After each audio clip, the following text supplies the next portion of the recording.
In this tutorial, we will apply a few transformations based on our data observations from the previous tutorial. Let's begin by getting rid of the pesky white space in the country column. Select Trim Leading and Trailing White Space from the Column Operations menu.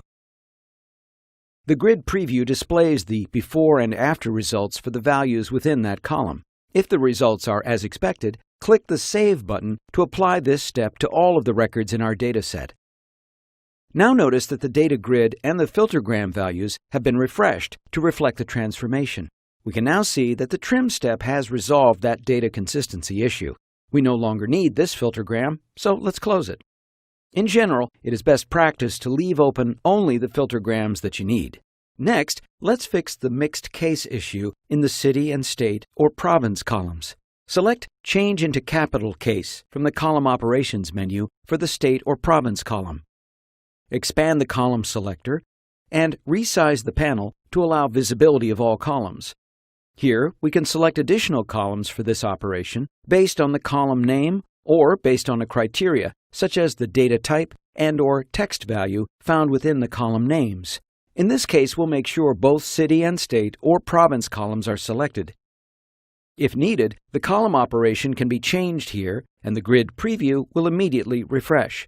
For data sets that have many columns, the column name search can be used to find and select them more quickly.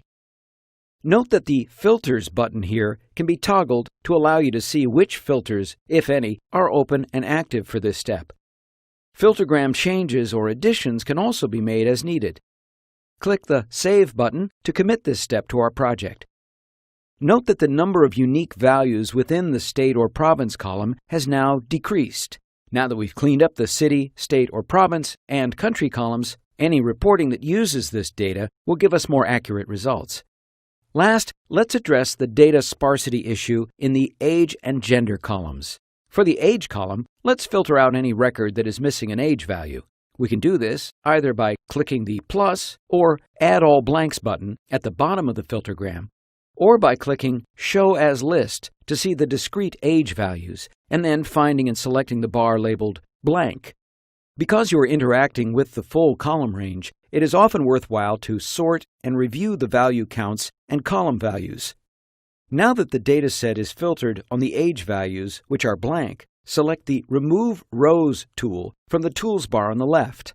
Click the Save button to commit this step to our project.